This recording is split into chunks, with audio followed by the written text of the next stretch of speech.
ഒരു പ്രക്ഷോഭം ഉണ്ടാകുമ്പോൾ ആളുകൾ കല്ലെടുത്തെറിയുന്നത് നമ്മൾ കണ്ടിട്ടുണ്ട്. പക്ഷേ ഒരു ഗാലക്സി മറ്റൊരു ഗാലക്സിയുടെ നേരെ നക്ഷത്രങ്ങളെ വലിച്ചെറിയുന്നു എന്ന് കേട്ടിട്ടുണ്ടോ? എന്നാൽ അങ്ങനെ ഒരു സംഭവമുണ്ട്. മിൽക്കി വേ ഗാലക്സിയുടെ നേരെ മറ്റൊരു ഗാലക്സി നക്ഷത്രങ്ങളെ വലിച്ചെറിയുന്നുണ്ട് എന്നാണ് പുതിയ പഠനങ്ങൾ സൂചിപ്പിക്കുന്നത്. അതൊക്കെ പോട്ടെ, കുറച്ച് നക്ഷത്രങ്ങളെയും കൊണ്ട് ഒരു ഗാലക്സിയിൽ നിന്നും ഇന്റർ ഗാലാക്ടിക് സ്പേസിലേക്ക് ഓടിപ്പോയ ഒരു സൂപ്പർ മാസീവ് ബ്ലാക്ക് ഹോളിനെ വരെ നമ്മൾ പ്രപഞ്ചത്തിൽ കണ്ടിട്ടുണ്ട്. ഇതിങ്ങനെ തമാശ രൂപത്തിൽ പറയുമ്പോൾ വിശ്വസിക്കാൻ ബുദ്ധിമുട്ട് തോന്നുമെങ്കിലും ഈ പറഞ്ഞതിലെ കോമഡി എലമെന്റ് മാറ്റി നിർത്തിയാൽ ഇതൊക്കെ നമ്മുടെ പ്രപഞ്ചത്തിൽ ശരിക്കും സംഭവിക്കുന്ന കാര്യങ്ങളാണ്. ഹൈപ്പർ വെലോസിറ്റി സ്റ്റാർസ് എന്ന് വിളിക്കുന്ന ചില നക്ഷത്രങ്ങളുണ്ട്. നമ്മുടെ മിൽക്കി വേ ഗാലക്സിയിലെ നോർമൽ നക്ഷത്രങ്ങളെക്കാൾ 4-5 ഇരട്ടി വേഗതയിൽ സഞ്ചരിക്കുന്ന നക്ഷത്രങ്ങളെയാണ് ഹൈപ്പർ വെലോസിറ്റി സ്റ്റാർസ് എന്ന് വിളിക്കുന്നത്. ഇത്തരത്തിലുള്ള 20ഓളം ഹൈപ്പർ വെലോസിറ്റി സ്റ്റാർസിനെ നമ്മൾ മിൽക്കി വേ ഗാലക്സിയുടെ പല ഭാഗത്തായിട്ട് കണ്ടെത്തിയിട്ടുണ്ട്. അവയിൽ ചിലത് നമ്മുടെ ഗാലക്സിയിൽ പെട്ട നക്ഷത്രങ്ങളല്ല എന്ന് നേരത്തെ സംശയം ഉണ്ടായിരുന്നു. ഈ നക്ഷത്രങ്ങൾ തൊട്ടടുത്തുള്ള ഡ്വാർഫ് ഗാലക്സിയായ ലാർജ് മെഗലനിക് ക്ലൗഡിൽ നിന്നും വന്നതാണെന്നാണ് പുതിയ പഠനങ്ങൾ സൂചിപ്പിക്കുന്നത്. ഇത്രയും കേട്ട് കഴിയുമ്പോൾ സ്വാഭാവികമായും ചില സംശയങ്ങൾ തോന്നാം. മിൽക്കി വേ ഗാലക്സിയുടെ ഉള്ളിലുള്ളൊരു നക്ഷത്രം മറ്റൊരു ഗാലക്സിയിൽ നിന്നും വന്നതാണ് എന്ന് എങ്ങനെ പറയും? നമ്മുടെ അയൽവാസിയായ ആ കുള്ളൻ ഗാലക്സിയിൽ നിന്നും എങ്ങനെയാണ് ഒരു നക്ഷത്രം ഇത്രയും ദൂരം താണ്ടി നമ്മുടെ ഗാലക്സിയിൽ എത്തുന്നത്? എന്താണ് ഒരു ഹൈപ്പർ വെലോസിറ്റി സ്റ്റാർ? ഒരു നക്ഷത്രത്തെ ഇത്രയും വലിയ സ്പീഡിലേക്ക് എത്തിക്കുന്ന പ്രോസസ്സ് എന്താണ്? നമുക്ക് ഈ വീഡിയോ വഴി ഒന്ന് കണ്ടു നോക്കാം. ഹായ് ഫ്രണ്ട്സ്, സയൻസ് ഫോർ മാസിന്റെ പുതിയൊരു വീഡിയോയിലേക്ക് സ്വാഗതം. 2017 ഒമുവ എന്ന് വിളിക്കുന്ന ഒരു വസ്തു സൗരയൂഥത്തിനകത്തൂടെ കടന്നുപോയതിനെ കുറിച്ച് മുന്നത്തെ ഒരു വീഡിയോയിൽ പറഞ്ഞിരുന്നു. ഒമുവ സൗരയൂഥത്തിന് പുറത്തു നിന്നും വന്ന വസ്തുവാണെന്ന് നമ്മൾ മനസ്സിലാക്കിയത് പ്രധാനമായും അതിന് വേഗതയിൽ നിന്നാണ്. അത്രയ്ക്ക് സിമ്പിൾ അല്ലെങ്കിലും ഏകദേശം ഇതുപോലെ തന്നെ ഒരു നക്ഷത്രത്തിന്റെ വേഗത വെച്ച് അത് മിൽക്കി വേ ഗാലക്സിയിൽ പെട്ടതാണോ അതോ പുറത്തു നിന്നും വന്നതാണോ എന്നൊരു പരിധി വരെ നമുക്ക് പറയാൻ കഴിയും. അതെങ്ങനെയാണെന്നാണ് നമുക്ക് ആദ്യം നോക്കേണ്ടത്. ഭൂമിയുടെ എസ്കേപ്പ് വെലോസിറ്റി 11.2 km/s ആണെന്ന് നമുക്കറിയാം. അതായത് ഭൂമിയുടെ സർഫസിൽ നിന്നും 11.2 km/s അതിൽ കൂടുതൽ വേഗതയിലോ ഒരു വസ്തുവിനെ എറിഞ്ഞാൽ ആ വസ്തു ഭൂമിയുടെ ഗ്രാവിറ്റേഷണൽ ഫീൽഡിനെ മറികടന്ന് എന്നേക്കുമായിട്ട് അകന്നു പോകും, പിന്നെ ഒരിക്കലും തിരിച്ചു വരില്ല. ഇതുപോലെ സൂര്യനും ഒരു എസ്കേപ്പ് വെലോസിറ്റി ഉണ്ട്. സൂര്യൻ്റെ സർഫസിൽ അതിൻ്റെ വാല്യൂ 617 km/s ആണ്. പക്ഷേ സൂര്യനിൽ നിന്നും അകലും തോറും ഈ എസ്കേപ്പ് വെലോസിറ്റിയുടെ വാല്യൂ കുറയും. സൂര്യനിൽ നിന്നും ഭൂമി വരെയുള്ള ദൂരത്തെയാണ് ഒരു അസ്ട്രോണമിക്കൽ യൂണിറ്റ് എന്ന് വിളിക്കുന്നത്. സൂര്യനിൽ നിന്നും ഒരു അസ്ട്രോണമിക്കൽ യൂണിറ്റ് ദൂരത്തിൽ സൂര്യൻ്റെ എസ്കേപ്പ് വെലോസിറ്റി 42 km/s ആണ്. അതായത് സൂര്യനിൽ നിന്നും ഒരു അസ്ട്രോണമിക്കൽ യൂണിറ്റ് അകലത്തിൽ സ്ഥിതി ചെയ്യുന്ന ഒരു വസ്തു ഉണ്ടെങ്കിൽ അതിനെ സൂര്യനെ അപേക്ഷിച്ച് 42 km/s വേഗതയിൽ വിക്ഷേപിച്ചാൽ അത് സൂര്യൻ്റെ ഗ്രാവിറ്റേഷണൽ ഫീൽഡിൽ നിന്നും എന്നേക്കുമായിട്ട് രക്ഷപ്പെടും. ഭൂമിയുടെ ഓർബിറ്റൽ സ്പീഡായ 30 km/s ഈ പറഞ്ഞ 42 km/s കുറവായതുകൊണ്ടാണ് ഭൂമി സൂര്യൻ്റെ ഗ്രാവിറ്റേഷണൽ ഇൻഫ്ലുവൻസിൽ നിന്നും പുറത്തു പോകാത്തത്. അങ്ങനെയാണെങ്കിൽ സൂര്യനിൽ നിന്നും ഒരു അസ്ട്രോണമിക്കൽ യൂണിറ്റ് അകലത്തിൽ 50 km/s വേഗതയിൽ സഞ്ചരിക്കുന്ന ഒരു വസ്തുവിനെ നമ്മൾ കണ്ടു എന്ന് വിചാരിക്കുക. ആ വസ്തു സൗരയൂഥത്തിലേതല്ല എന്ന് നമുക്ക് ഉറപ്പിക്കാം. കാരണം ആ വസ്തു ഒരിക്കലും സൂര്യൻ്റെ ഗ്രാവിറ്റേഷണൽ ഫീൽഡിൽ ഒതുങ്ങി നിൽക്കുന്ന ഒരു വസ്തു അല്ല. അതുപോലെ തന്നെ 5 അസ്ട്രോണമിക്കൽ യൂണിറ്റ് അകലെ, അതായത് സൂര്യനിൽ നിന്നും ജൂപ്പിറ്റർ എന്ന ഗ്രഹം സ്ഥിതി ചെയ്യുന്ന അത്രയ്ക്ക് അകലെ സൂര്യൻ്റെ എസ്കേപ്പ് വെലോസിറ്റി 18.8 km/s ആണ്. എന്നാൽ ജൂപ്പിറ്ററിന്റെ ഓർബിറ്റൽ സ്പീഡ് 13.07 km/s ആണ്. അതുകൊണ്ടാണ് ജൂപ്പിറ്റർ സൂര്യന്റെ ഗ്രാവിറ്റേഷണൽ ഇൻഫ്ലുവൻസിൽ നിന്നും പുറത്തു പോകാത്തത്. എന്നാൽ സൂര്യനിൽ നിന്നും 5 അസ്ട്രോണമിക്കൽ യൂണിറ്റ് അകലെ വെച്ച് 25 km/s വേഗതയിൽ സഞ്ചരിക്കുന്ന ഒരു വസ്തുവിനെ കണ്ടാൽ അത് സൗരയൂഥത്തിലേതല്ല എന്ന് ഉറപ്പിക്കാം. കാരണം സൂര്യന്റെ ഗ്രാവിറ്റേഷണൽ ഫീൽഡിൽ നിന്നും പുറത്ത് കടക്കാൻ വേണ്ട സ്പീഡ് അതിന് ഓൾറെഡി ഉണ്ട്. എന്നിട്ടും അതിനെ സൗരയൂഥത്തിന് അകത്ത് വെച്ച് കാണാനിടയായാൽ അത് പുറത്തു നിന്നും വന്നതാണ് എന്ന് ഉറപ്പാണ്. മാത്രമല്ല അത് അധികം വൈകാതെ തന്നെ സൗരയൂഥത്തിൽ നിന്ന് പുറത്തു പോവുകയും ചെയ്യും. എന്ന് പറഞ്ഞ പോലെ മിൽക്കി വേ ഗാലക്സിക്കും ഓരോ പോയിന്റിലും ഒരു എസ്കേപ്പ് വെലോസിറ്റി ഉണ്ട്. അതിൽ വിട്ട് ഒരുപാട് കൂടുതൽ സ്പീഡുള്ള ഒരു വസ്തുവിനെ അവിടെ വെച്ച് കണ്ടാൽ അത് മിൽക്കി വേ ഗാലക്സിക്ക് പുറത്തു നിന്നുമുള്ളതാകാനുള്ള സാധ്യത വളരെ കൂടുതലാണ്.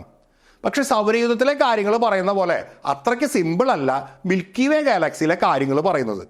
മിൽക്കി വേ ഗാലക്സിയിലെ മിക്കവാറും നക്ഷത്രങ്ങളൊക്കെ ഗാലക്സിയുടെ കേന്ദ്രത്തിന് ചുറ്റും ഓർബിറ്റ് ചെയ്യുന്നുണ്ട് എന്ന് നമുക്കറിയാം. മിൽക്കി വേ ഗാലക്സിയുടെ നടുക്ക് സജിറ്റേറിയസ് എ സ്റ്റാർ എന്നൊരു സൂപ്പർ മാസീവ് ബ്ലാക്ക് ഹോൾ ഉണ്ട് എന്നും നമുക്കറിയാം. സ്വാഭാവികമായും സൗരയൂഥത്തിലെ ഗ്രഹങ്ങൾ സൂര്യനെ ഓർബിറ്റ് ചെയ്യുന്ന പോലെ തന്നെയാണ് ഗാലക്സിയിലെ നക്ഷത്രങ്ങൾ ഈ ബ്ലാക്ക് ഹോളിന് ചുറ്റും കറങ്ങുന്നത് എന്ന് തോന്നും. പക്ഷേ അങ്ങനെയല്ല കാര്യങ്ങൾ. സൗരയൂഥത്തിന്റെ മൊത്തം മാസിന്റെ 99% സൂര്യന്റെ മാസാണ്. അതുകൊണ്ട് സൗരയൂഥത്തിലെ ഗ്രഹങ്ങളുടെ ചലനം നിയന്ത്രിക്കുന്നതിൽ പ്രധാന പങ്ക് വഹിക്കുന്നത് സൂര്യൻ തന്നെയാണ്.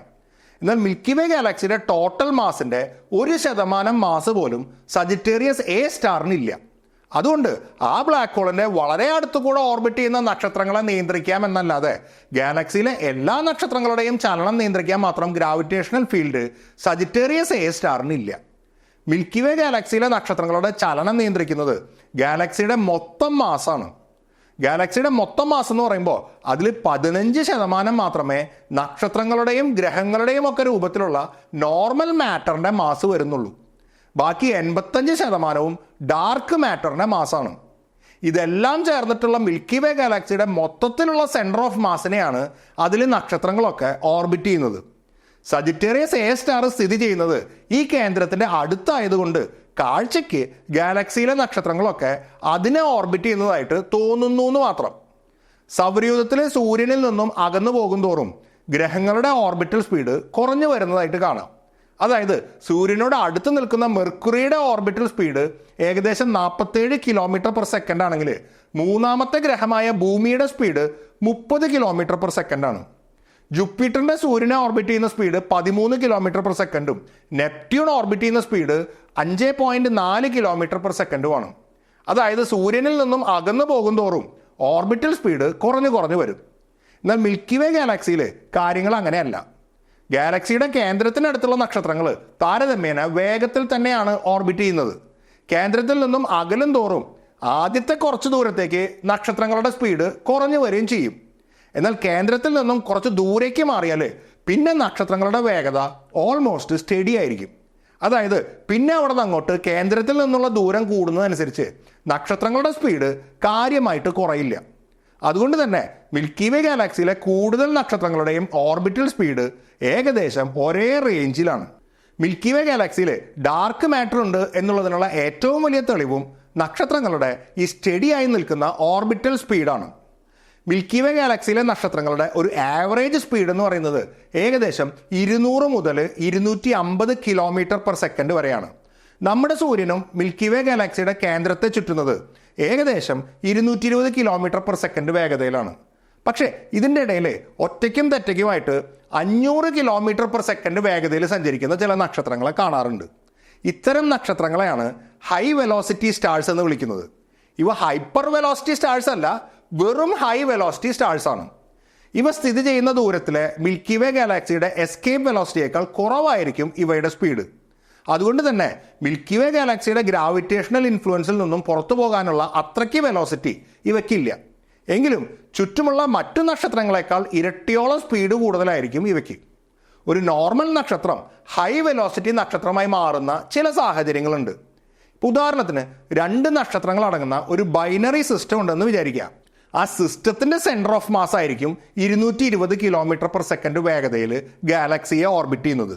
ഈ ഓരോ നക്ഷത്രത്തിൻ്റെയും ആക്ച്വൽ സ്പീഡ് അവ പരസ്പരം കറങ്ങുന്നതിൻ്റെ ആപേക്ഷികമായ പൊസിഷൻ അനുസരിച്ചിരിക്കും.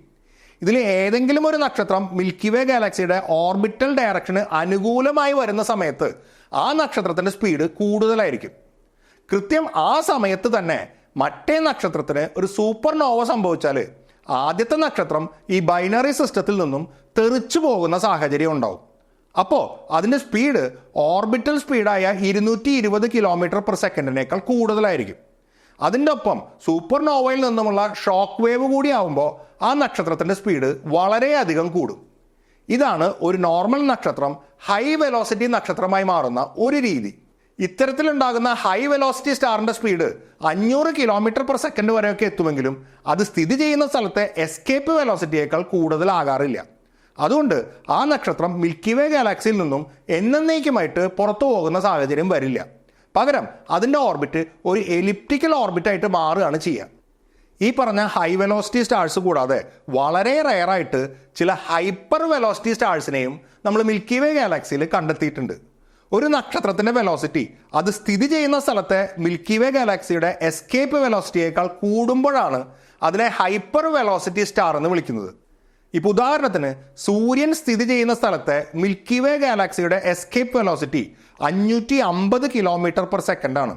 ഗാലക്സിയുടെ കേന്ദ്രത്തിൽ നിന്നും ഏകദേശം അതേ ദൂരത്തിൽ സ്ഥിതി ചെയ്യുന്ന ഒരു നക്ഷത്രത്തിന്റെ വെലോസിറ്റി 550 km/s കൂടുതലാണെങ്കിലാണ് അതിനെ ഹൈപ്പർ വെലോസിറ്റി സ്റ്റാർ എന്ന് വിളിക്കുന്നത്. ഇത്തരം നക്ഷത്രങ്ങളുടെ എണ്ണം വളരെ കുറവാണ്. മിൽക്കി വേ ഗാലക്സിയിൽ കോടിക്കണക്കിന് നക്ഷത്രങ്ങൾ ഉണ്ടായിട്ടും 21 ഹൈപ്പർ വെലോസിറ്റി സ്റ്റാർസിനെ മാത്രമേ നമ്മൾ ഇന്ന് വരെ കണ്ടെത്തിയിട്ടുള്ളൂ. അങ്ങനെ കണ്ടെത്തിയ നക്ഷത്രങ്ങളിൽ മിക്കതിൻ്റെയും സ്പീഡ് 1000 മുതൽ 1200 km/s വരെയൊക്കെയാണ്. എന്നാൽ 1800 km/s വരെ സ്പീഡുള്ള നക്ഷത്രവും അക്കൂട്ടത്തിലുണ്ട്. ഒരു ബൈനറി സ്റ്റാർ സിസ്റ്റത്തിലെ ഒരു നക്ഷത്രത്തിന് ചില പ്രത്യേക സാഹചര്യത്തിൽ സൂപ്പർനോവ സംഭവിക്കുമ്പോഴാണ് മറ്റേ നക്ഷത്രം ഒരു ഹൈ വെലോസിറ്റി സ്റ്റാറായി മാറുന്നത് എന്ന് നമ്മൾ നേരത്തെ കണ്ടിരുന്നു. പക്ഷേ ഈ ഒരു പ്രോസസ്സിന് ഒരു നക്ഷത്രത്തെ 1800 km/s വേഗതയിലൊന്നും എത്തിക്കാൻ കഴിയില്ല. പിന്നെ എങ്ങനെയാണ് ഒരു ഹൈപ്പർ വെലോസിറ്റി സ്റ്റാർ ഉണ്ടാകുന്നത്? ഒരു നക്ഷത്രത്തെ 1800 അല്ല 24,000 km/s വേഗത വരെ എത്തിക്കാൻ കഴിയുന്ന ഒരു വസ്തു നമ്മുടെ മിൽക്കി വേ ഗാലക്സിയിലുണ്ട്. അതാണ് സജിറ്റേറിയസ് എ സ്റ്റാർ എന്ന super massive black hole. Milky way ഗാലക്സിയുടെ നടുക്ക് ഒരു സൂപ്പർ മാസീവ് ബ്ലാക്ക് ഹോൾ ഉണ്ടെന്ന് കണ്ടുപിടിച്ചത് തന്നെ അതിന് ചുറ്റും ഓർബിറ്റ് ചെയ്യുന്ന നക്ഷത്രങ്ങളുടെ സ്പീഡ് നോക്കിയാണ്. അതിൽ തന്നെ S4714 എന്ന നക്ഷത്രത്തിന്റെ വേഗത 24,000 km/s വരെ എത്തുന്നതായിട്ട് കണ്ടെത്തിയിട്ടുണ്ട്. പ്രകാശ വേഗതയുടെ 8% വേഗതയായി അത്. പക്ഷേ അത്തരം നക്ഷത്രങ്ങൾ ബ്ലാക്ക് ഹോളിനെ വളരെ അടുത്തുകൂടെയാണ് ഓർബിറ്റ് ചെയ്യുന്നത്. അവയ്ക്ക് സാധാരണഗതിയിൽ ആ ഓർബിറ്റിൽ നിന്നും പുറത്തു കടക്കാൻ സാധിക്കില്ല. അതുകൊണ്ട് തന്നെ മിൽക്കി വേ ഗാലക്സിയുടെ പല ഭാഗത്തായിട്ട് നമ്മൾ കണ്ടെത്തിയ 20ഓളം hyper velocity stars Sagittarius A സ്റ്റാറിനെ ഓർബിറ്റ് ചെയ്യുന്ന സ്റ്റാർസ് അല്ല എന്ന് ഉറപ്പാണ്. പിന്നെ എങ്ങനെയാണ് ഇവയ്ക്ക് ഇത്രയും വലിയൊരു സ്പീഡ് കിട്ടുന്നത്? അവിടെയാണ് ഹിൽസ് മെക്കാനിസം എന്നൊരു പ്രതിഭാസം വരുന്നത്. ജാക്ക് ഗിൽബർട്ട് ഹിൽസ് എന്ന സയന്റിസ്റ്റാണ് 1980 ഈ ഒരു പ്രതിഭാസത്തെക്കുറിച്ച് ആദ്യമായിട്ട് പറയുന്നത്. അതായത് ഒരു ബൈനറി സ്റ്റാർ സിസ്റ്റം എന്തെങ്കിലും കാരണവശാൽ ഒരു സൂപ്പർ മാസീവ് ബ്ലാക്ക് ഹോളിന്റെ അടുത്തുകൂടെ കടന്നു പോകുന്ന സാഹചര്യം ഉണ്ടായെന്ന് വിചാരിക്കുക. ബ്ലാക്ക് ഹോളിന്റെ ശക്തമായ ഗ്രാവിറ്റേഷണൽ ഫീൽഡ് മൂലം ഈ ബൈനറി സിസ്റ്റത്തിന്റെ സ്പീഡ് വളരെയധികം കൂടും. അങ്ങനെ ബ്ലാക്ക് ഹോളിന്റെ വളരെ അടുത്തുകൂടെ കടന്നു പോകുന്ന സമയത്ത് ഈ സിസ്റ്റത്തിലെ ഒരു നക്ഷത്രം ബ്ലാക്ക് ഹോളിലേക്ക് വീഴുകയും മറ്റേ നക്ഷത്രം ചുഴറ്റി എറിയപ്പെടുകയും ചെയ്യുന്ന സാഹചര്യം ഉണ്ടാവും. അത്തരം സാഹചര്യത്തിൽ ആ നക്ഷത്രത്തിന് ആ ബ്ലാക്ക് ഹോളിൽ നിന്നും രക്ഷപ്പെടാൻ ആവശ്യമായ എസ്കേപ്പ് വെലോസിറ്റിയേക്കാൾ കൂടുതൽ വെലോസിറ്റി ഉണ്ടായിരിക്കും. ഈ നക്ഷത്രം ബ്ലാക്ക് ഹോളിന്റെ അടുത്തുകൂടെയാണ് പോകുന്നത് എങ്കിലും അതൊരിക്കലും ബ്ലാക്ക് ഹോളിന്റെ ഇവന്റ് ഹൊറൈസന്റെ അടുത്ത് പോലും എത്തുന്നില്ല. അതുകൊണ്ട് തന്നെ അതിന് ബ്ലാക്ക് ഹോളിന്റെ ഗ്രാവിറ്റേഷണൽ ഫീൽഡിൽ നിന്നും പുറത്തു കടക്കാൻ കഴിയും. ഇത്തരം നക്ഷത്രങ്ങൾക്ക് ഇജക്റ്റ് ചെയ്യപ്പെടുന്ന സമയത്ത് വളരെ ഉയർന്ന സ്പീഡ്, അതായത് 1000കണക്കിന് km/s വേഗതയൊക്കെ ഉണ്ടായിരിക്കും. ബ്ലാക്ക് ഹോളിൽ നിന്നും അകലാൻ ശ്രമിക്കുന്നതിനിടയിൽ അതിൻ്റെ സ്പീഡ് വളരെയധികം കുറയും. അങ്ങനെ ഗാലക്സിയുടെ മറ്റു ഭാഗങ്ങളിലേക്ക് എത്തുമ്പോഴേക്കും അവയുടെ സ്പീഡ് 1800 km/s ഒക്കെ ആയിട്ട് കുറഞ്ഞിട്ടുണ്ടാവും. ആ സ്പീഡിലാണ് നമ്മൾ അവയെ കാണുന്നത്. ഈ ഒരു പ്രോസസ്സ് എങ്ങനെയാണ് സംഭവിക്കുക എന്നുള്ളത് തിയററ്റിക്കൽ കാൽക്കുലേഷൻസ് സഹിതം ജാക്ക് ഹിൽസ് അന്ന് പ്രപ്പോസ് ചെയ്തിരുന്നു. അതിനെ തുടർന്നാണ് മിൽക്കി വേ ഗാലക്സിയിൽ ഹൈപ്പർ വെലോസിറ്റി സ്റ്റാർസ് ഉണ്ടാകാം എന്നുള്ള നിഗമനത്തിൽ ശാസ്ത്രജ്ഞരെത്തിയത്. പിന്നീട് അത്തരത്തിലുള്ള നക്ഷത്രങ്ങളെ കണ്ടെത്തുകയും ചെയ്തു. ഇന്ന് നമ്മുടെ അറിവിൽ ഹൈപ്പർ വെലോസിറ്റി സ്റ്റാർസ് ഉണ്ടാക്കാൻ കഴിയുന്ന ഏക പ്രോസസ്സ് ഈ ഹിൽസ് മെക്കാനിസമാണ്. മിൽക്കി വേ ഗാലക്സിയിൽ ഏകദേശം 20ഓളം ഹൈപ്പർ വെലോസിറ്റി സ്റ്റാർസിനെ നമ്മൾ കണ്ടെത്തിയിട്ടുണ്ട് എന്ന് പറഞ്ഞിരുന്നല്ലോ. അവയുടെ വെലോസിറ്റി മിൽക്കി വേ ഗാലക്സിയുടെ എസ്കേപ്പ് വെലോസിറ്റിയേക്കാൾ കൂടുതലായതുകൊണ്ട് അവ ഒരിക്കലും സ്ഥിരമായിട്ട് നമ്മുടെ ഗാലക്സിയിൽ നിൽക്കുന്ന നക്ഷത്രങ്ങളായിരിക്കില്ല. ഒന്നല്ലെങ്കിൽ അവ നമ്മുടെ ഗാലക്സിയിൽ നിന്നും പുറത്തോട്ട് പോകുന്നതായിരിക്കാം, അല്ലെങ്കിൽ പുറത്തു നിന്നും നമ്മുടെ ഗാലക്സിയിലേക്ക് വരുന്നതായിരിക്കാം. നമ്മൾ കണ്ടെത്തിയ ഹൈപ്പർ വെലോസിറ്റി സ്റ്റാർസിന്റെ സഞ്ചാരപാത പരിശോധിച്ചതിൽ നിന്നും അതിൽ പകുതിയോളം എണ്ണം മിൽക്കി വേ ഗാലക്സിയുടെ കേന്ദ്രത്തിൽ നിന്നും പുറപ്പെട്ടതാകാം എന്ന് മനസ്സിലാക്കാൻ കഴിഞ്ഞിട്ടുണ്ട്. അതായത് ഗാലക്സിയുടെ സെന്ററിലുള്ള സജിറ്റേറിയസ് എ സ്റ്റാർ എന്ന സൂപ്പർ മാസീവ് ബ്ലാക്ക് ഹോളുമായിട്ടുള്ള ഇന്ററാക്ഷന്റെ ഭാഗമായിട്ട് ഹിൽസ് മെക്കാനിസം വഴി ഇജക്റ്റ് ചെയ്യപ്പെട്ടതാകാം ഈ നക്ഷത്രങ്ങൾ. അങ്ങനെയാണെങ്കിൽ അവ അധികം വൈകാതെ തന്നെ നമ്മുടെ ഗാലക്സിയിൽ നിന്നും പുറത്തു പോകും. എന്നാൽ ബാക്കിയുള്ള പകുതി എണ്ണം സഞ്ചരിക്കുന്ന ഡയറക്ഷൻ വെച്ച് അവ ഗാലക്സിയുടെ സെൻട്രൽ നിന്നും വന്നതാവാൻ വഴിയില്ല എന്ന് മനസ്സിലായിരുന്നു. മാത്രമല്ല ആ നക്ഷത്രങ്ങളിൽ നിന്നും വരുന്ന പ്രകാശത്തിന്റെ സ്പെക്ട്രം പരിശോധിച്ചതിൽ നിന്നും അവയുടെ കോമ്പോസിഷൻ മിൽക്കി വേ ഗാലക്സിയിലെ നക്ഷത്രങ്ങളുടെ കോമ്പോസിഷനുമായിട്ട് മാച്ച് ചെയ്യുന്നില്ല എന്നും കണ്ടെത്തിയിരുന്നു. ഈ ഹൈപ്പർ വെലോസിറ്റി സ്റ്റാർസിന്റെ ഉറവിടം ട്രേസ് ചെയ്തപ്പോഴാണ് അവ ലാർജ് മെഗലനിക് ക്ലൗഡിൽ നിന്നും വരുന്നതാണ് എന്ന് സൂചിപ്പിക്കുന്ന ഈ പുതിയ പഠനം വന്നത്. മിൽക്കി വേ ഗാലക്സിക്ക് ഒരുപാട് സാറ്റലൈറ്റ് ഗാലക്സികളുണ്ട്. അതിലൊന്നാണ് ലാർജ് മെഗലനിക് ക്ലൗഡ് അഥവാ LMC. പേരിൽ ക്ലൗഡ് എന്നൊക്കെ ഉണ്ടെങ്കിലും അത് ശരിക്കും ഒരു കൊച്ചു ഗാലക്സി തന്നെയാണ്, ഒരു ഡ്വാർഫ് ഗാലക്സി. മിൽക്കി വേ ഗാലക്സിയിൽ നിന്നും ഏകദേശം 1,60,000 പ്രകാശവർഷം അകലെയാണ് അത് സ്ഥിതി ചെയ്യുന്നത്. അതായത് അത്രയും ദൂരം എംപ്റ്റി സ്പേസിലൂടെ സഞ്ചരിച്ചാണ് ആ നക്ഷത്രങ്ങൾ മിൽക്കി വേ ഗാലക്സിയിൽ എത്തിയത് എന്നർത്ഥം. LMC എന്ന ഗാലക്സിയിൽ ഒരു സൂപ്പർ മാസീവ് ബ്ലാക്ക് ഹോൾ ഇല്ല എന്നായിരുന്നു ഇതുവരെയുള്ള ധാരണ. എന്നാൽ ഈ പുതിയ പഠനം അനുസരിച്ച് ലാർജ് മെഗലനിക് ക്ലൗഡിൽ നിന്നാണ് നമ്മൾ കണ്ടെത്തിയതിൽ പകുതിയോളം ഹൈപ്പർ വെലോസിറ്റി സ്റ്റാർസ് വന്നിരിക്കുന്നത്. അങ്ങനെയാണെങ്കിൽ ഹിൽസ് മെക്കാനിസം വഴി നക്ഷത്രങ്ങളെ ചുഴറ്റി എറിയാൻ കഴിയുന്ന ഒരു super massive black hole large Magellanic ക്ലൗഡിനകത്തുണ്ടായിരിക്കണം. അത് ഏകദേശം 6 ലക്ഷം സോളാർ മാസുള്ള ഒരു ബ്ലാക്ക് ഹോൾ ആവാനാണ് സാധ്യത എന്നാണ് കണക്കുകൾ സൂചിപ്പിക്കുന്നത്. സജിറ്റേറിയസ് A സ്റ്റാറിനെ അപേക്ഷിച്ച് അത് ചെറുതാണെങ്കിലും സൂപ്പർ മാസീവ് ബ്ലാക്ക് ഹോൾ എന്ന കാറ്റഗറിയിൽ പെടുത്താവുന്ന ഒരു ബ്ലാക്ക് ഹോൾ തന്നെയായിരിക്കും അത്. ഈ ഒരു വിഷയവുമായി ബന്ധപ്പെട്ട് കൂടുതൽ പഠനങ്ങൾ നടക്കുന്നുണ്ട്. അതിനുശേഷമേ ഈ കാര്യത്തിൽ ഒരു കൺഫർമേഷൻ പറയാൻ കഴിയൂ. നേരത്തെ ഒരു ബൈനറി സ്റ്റാർ സിസ്റ്റത്തിലെ ഒരു നക്ഷത്രം ഇജക്ട് ചെയ്യപ്പെടുന്ന പ്രോസസ്സിനെയാണ് നമ്മൾ ഹിൽസ് മെക്കാനിസം എന്ന് വിളിച്ചത്. ഇതിന് സമാനമായ രീതിയിൽ ഒരു ഗാലക്സിയിൽ നിന്നും ഒരു സൂപ്പർ മാസീവ് ബ്ലാക്ക് ഹോൾ അങ്ങനെ തന്നെ ഇജക്റ്റ് ആവുന്ന സാഹചര്യങ്ങളും ഉണ്ടാകാം. ഏകദേശം 2 വർഷങ്ങൾക്ക് മുമ്പ് റൺ അവേ ബ്ലാക്ക് ഹോൾ എന്ന പേരിൽ ഒരു ബ്ലാക്ക് ഹോളിനെ കുറിച്ചുള്ള വാർത്തകൾ വന്നിരുന്നു. ഒരു ഗാലക്സിയിൽ നിന്നും ഏകദേശം 2 ലക്ഷം പ്രകാശവർഷം നീളത്തിൽ കൃത്യം ഒരു നേർരേഖയിൽ ഒരുപാട് പുതിയ നക്ഷത്രങ്ങൾ രൂപപ്പെടുന്നതിൻ്റെ ചിത്രം ഹബിൾ ടെലസ്കോപ്പ് പുറത്തുവിട്ടിരുന്നു. ആ ഗാലക്സിയിൽ നിന്നും ഇജക്റ്റ് ചെയ്യപ്പെട്ട ഒരു super massive black hole intergalactic സ്പേസിലൂടെ കടന്നു പോകുന്ന വഴിക്കുള്ള വാതകങ്ങൾ കംപ്രസ് ചെയ്യപ്പെടുന്നത് വഴി അവിടെയൊക്കെ പുതിയ നക്ഷത്രങ്ങൾ രൂപപ്പെടുന്നതിൻ്റെ ദൃശ്യമാണത് എന്നൊരു വിശദീകരണം ഇതുമായി ബന്ധപ്പെട്ട് പുറത്തു വന്നിരുന്നു. സാധാരണഗതിയിൽ ഒരു ഗാലക്സിയിൽ ഒരു സൂപ്പർ മാസീവ് ബ്ലാക്ക് ഹോളേ ഉണ്ടാകാറുള്ളൂ. എന്നാൽ അങ്ങനെ പാടുള്ളൂ എന്ന് നിർബന്ധമില്ല. 2 ചെറിയ ഗാലക്സികൾ മെർജ് ചെയ്യുമ്പോൾ 2ലെയും സൂപ്പർ മാസീവ് ബ്ലാക്ക് ഹോളുകൾ പരസ്പരം അടുത്തു വരും. അവ നേരെ മെർജ് ചെയ്യുന്നതിന് പകരം പരസ്പരം ഓർബിറ്റ് ചെയ്യുന്ന സാഹചര്യവും വരും. അപ്പോൾ അത് ബ്ലാക്ക് ഹോളുകളുടെ ഒരു ബൈനറി സിസ്റ്റമായി. അത്തരമൊരു ഗാലക്സി ഒരു വലിയ ഗാലക്സിയുമായിട്ട് മെർജ് ചെയ്താൽ അതിലെ വലിയ സൂപ്പർ മാസീവ് ബ്ലാക്ക് ഹോളും ഈ ബൈനറി സിസ്റ്റവും തമ്മിൽ ഗ്രാവിറ്റേഷണൽ ഇൻട്രാക്ഷൻ നടക്കും. അതിൻ്റെ ഫലമായിട്ട് ഇതിലെ ഒരു ബ്ലാക്ക് ഹോള് ഗാലക്സിയിൽ നിന്നും ഇജക്റ്റ് ചെയ്യുന്ന സാഹചര്യം ഉണ്ടാവും. അത്തരത്തിൽ ഇജക്റ്റ് ചെയ്യപ്പെട്ട ഒരു ബ്ലാക്ക് ഹോൾ ആയിരിക്കാം ഈ റണ്ണവേ ബ്ലാക്ക് ഹോൾ എന്നാണ് ഇതുമായി ബന്ധപ്പെട്ട് വന്ന വിശദീകരണം. സാധ്യമായ ഒരു വിശദീകരണമാണെങ്കിലും കൂടുതൽ തെളിവുകളുടെ അഭാവത്തിൽ ഈ വിഷയത്തിലും കൺഫർമേഷൻ ഒന്നും പിന്നീട് വന്നില്ല. എന്തായാലും നമുക്കൊന്നും ചിന്തിക്കാൻ കഴിയാത്ത അത്രയ്ക്ക് വിസ്മയങ്ങൾ നമ്മുടെ ഈ പ്രപഞ്ചത്തിലുണ്ട് എന്നുള്ള കാര്യത്തിൽ ഒരു സംശയവും ഇല്ല. ഈ വീഡിയോ നിങ്ങൾക്ക് ഇഷ്ടമായെങ്കിൽ അത് ലൈക്കും ഷെയറും ചെയ്യുക. ഇതുപോലുള്ള കൂടുതൽ വീഡിയോകൾക്കായി ഈ ചാനൽ സബ്സ്ക്രൈബ് ചെയ്യുകയും ബെൽ ഐക്കൺ എനേബിൾ ചെയ്യുകയും ചെയ്യുക. ഓർക്കുക, ഒരറിവും ചെറുതല്ല. അറിഞ്ഞിട്ടിപ്പോൾ എന്താ ഗുണം എന്ന ചോദ്യത്തിന് പ്രസക്തിയില്ല. അറിവ് അറിവിൽ തന്നെ പൂർണ്ണമാണ്. Thank you.